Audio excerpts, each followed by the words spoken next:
accepted the challenge, knowing, what was being said and everything that was going on. But as long as we stick together and believe in one another, and, we'll be right where we want to be. A follow-up on that. Go ahead. How do you feel you and Justice Hill are confident? What's up, everybody, and welcome back to another episode. Please like the video and subscribe. Our target is only 1,000 likes. So it's been a terrible 2-game stretch for the Dallas Cowboys to start the 2024 NFL season. They've lost 2 games in a row, with a 28-25 loss to the Baltimore Ravens being the latest. At one point, the Cowboys were down 28-6 before storming back into the contest. They ended up falling short, and star receiver CeeDee Lamb didn't have a great performance. It wasn't just his stats that caught the attention of fans watching the game, but also his antics caught the eye of Fox Sports commentator and 7-time Super Bowl champion Tom Brady. Brady called out Lamb during the broadcast for his body language throughout the contest. In the loss, CeeDee Lamb finished with 4 catches for 67 yards. He wasn't as effective as he wanted to be, and his frustrations came out on the field. Game for us, man, because we trying to get somewhere. We got to win these games to get to the playoffs, man. Win these playoff games to get to the Super Bowl. But it start with the games that's in front of us. So the 0-2 start, we didn't want that to happen. It's obviously as the football league, everyone's good. We can't look at no opponent and think we can go in there and just roll them over like this high school or something or college. We plan on playing walk-on guys. Everyone's a 5-star, I believe, in the NFL. So we just going to games knowing we just got to give it our all, because every time a team plays us, we might see something on film, and it might be different when we play them. They're going to play their heart out against us like it's a Super Bowl, so we just got to go out there and do what we're supposed to do. Lamar, you interjected Daniel Fa'alele's line, and how big was it with what that group was able to do, both from pass protection and run? Yeah, of course, I've seen it. I see a lot of things when they be tweeting and stuff, but that's just social media. But at the end of the day, he's getting paid to do what he's supposed to do, and he busting his behind each and every time. It's not like he's trying to, mess up. All of us make mistakes out there on that field, but he came in clutch for us today. And I want the same people who was giving him that doubt to praise him, give him that credit, for what he deserved. Lamar, what was it like for you to watch Derrick Henry?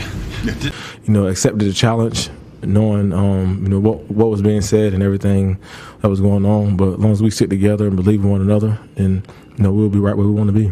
A follow-up on that. Go ahead. How do you feel you and Justice Hill are confident? We just got to own our jobs, bro. We don't need everyone to be Superman. We don't need no Supermans at all. We just need 11 guys playing together. And right now, it's just not in unison. I mean, we're preaching something all week. Everyone's in the locker room saying we're going to do what we got to do, and everyone's going to be accountable. And when you come out, it's just like, how we getting gas? We're not being accountable. Not set. It's just like, the game's going to come down to that third down. If we do what we're supposed to do, we win the game. It's just like, at what cost are we just going to keep doing this to ourselves?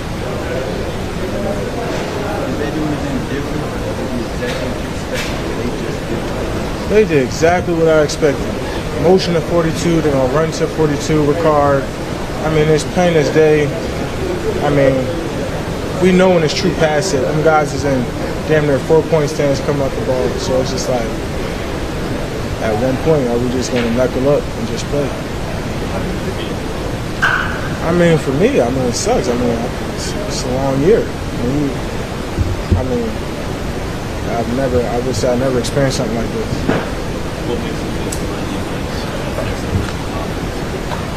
My confidence is within, the organization, because we got to get it right. You know what I'm saying?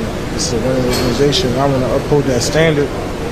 But at the same time, everyone has to uphold the standard. And, I think I'm confident, in my faith. My faith. I just think we're being tested right now, man. How do you not get people to place? Bro, I have no idea.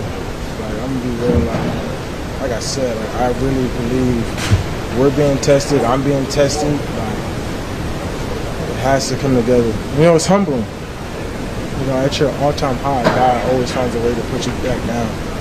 And right now, we're low as shit. And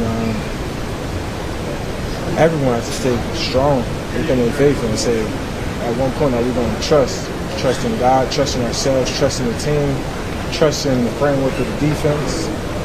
Because any cost, some of the stuff is, at one point, like I said, it's just us being us. So when it's the faith and trust going to be there.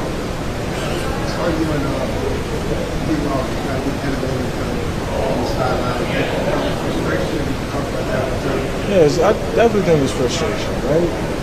We talk, like I said. Dallas, let's talk about the slow starts. I know you guys finished fast, but how frustrating is it to continue to start slow? Yeah, very frustrating, especially when you're playing a quarterback like that on that side, an offense that powerful, explosive. You just can't do it. Honestly, just talking to some of the defensive guys, we got to look in the mirror, us offense first, and we got to help them. I mean, I know their standard, and they don't want to allow 28 points, but 28 points against an MVP player, an offense like that. It's a game that we've got to go score 30 in. We know it. We didn't do it. Started late. That's the biggest part of it. The penalties, some errors, I guess you can say. Just whether it be alignment, whether it be assignment, we've got to be cleaner. We've got to lock in and be more focused on our job and take accountability every position and grow. Why do you seem to be more in sync when you're 2 minutes? I mean, I don't know. I really don't know. Maybe it's plays that we've ran, from the first install. That's what you always say. 2 minutes install one plays that you've the first day all the way to the last. You've had the most reps at them. That could be potentially it. So maybe we've got to lessen the volume. Who knows? But us as players, we've got to be more professional. And understand our jobs, understand where we're supposed to be, and do that time and time again and keep our focus.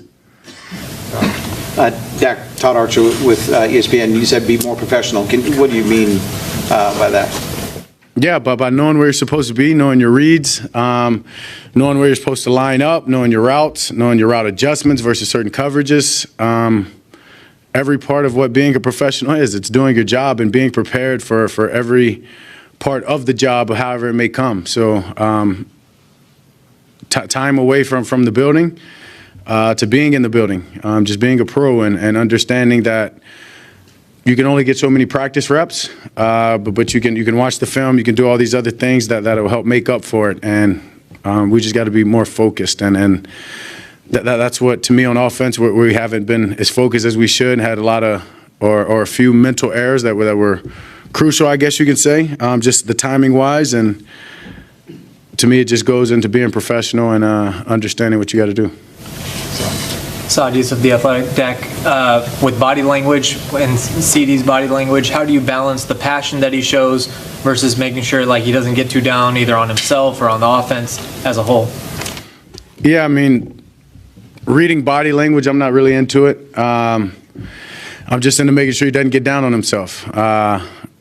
The body language, whether it's good, it's bad, it's irrelevant. It's where his mind is, and so he's going to be disappointed when you're passionate, when you expect a lot from yourself. You're going to be that way. So for me, it's about just letting him know, hey, next play, wipe it clean. Who cares what happened when you have an opportunity to go fix it this next play or make a better play? So if you're sitting in that, dwelling on that, your mind's not in the right place to move forward. So for me, it's about just always talking to not only him but the other guys of don't dwell. You don't have time to dwell. You look at the way that game ended, and I feel like if we don't dwell in different places on offense, it's a different game, obviously, and who knows, a 2-point conversion away from a tie game and a red zone trip away from a different ending to that game. So that's my point, is you can't dwell. Things happen fast in this league, and you always have an opportunity, you always have a chance, as long as there's times and as long as you have the ball. You're Rashad Bateman after the Ravens grabbed their first win of the season by defeating the Dallas Cowboys. How does it feel to finally get in the win column? Feels good. Put in a lot of work to get here. We took 2 L's, but it feels good to come out with a dub right now. This team talked all week about consistency and needing to finish games. What do you think was the difference in this game? That we finally finished. We didn't finish how we wanted to. We still got some stuff to get better at, but we finished the game. We had the lead and we finished the game. You and Lamar Jackson have talked all offseason about how you two feel like that connection is there. How good does it feel to get in the end zone today? It felt good. Hopefully many more to come. How do you guys take this into next week and keep this momentum going? Just got to go back to work. Keep stacking these days, stack these practices, and get ready for the Bills. Congrats, Rashad. Enjoy this one. Thank you so much. Cowboys fans, take a seat. I'm glad the Cowboys lost, and you should be too. I would not want to win to distract the fact that the Cowboys are extremely deficient defensively. 275 yards rushing. They allow 275 yards rushing. The Cowboys can't stop the run. The Cowboys can't run the ball. The Cowboys can't take a lead. And if you can't take a lead, you allow the opponent to be able to run the ball whenever they want to run the ball. And you guessed it. The Cowboys can't stop the run. I would not want an onside kick recovery and a comeback miraculous win distract Jerry Jones, distract Mike McCarthy, distract Mike Zimmer from the fact that the Cowboys are extremely deficient. And if they do not address the deficiency soon, it will be a waste of a season, because the Saints had 190 plus rushing yards and then the Ravens just completely ran up and down the field. Cowboys defense is Charmin because they ultra soft. I'm glad the Cowboys lost because I would not want it to distract from the deficiencies they displayed today.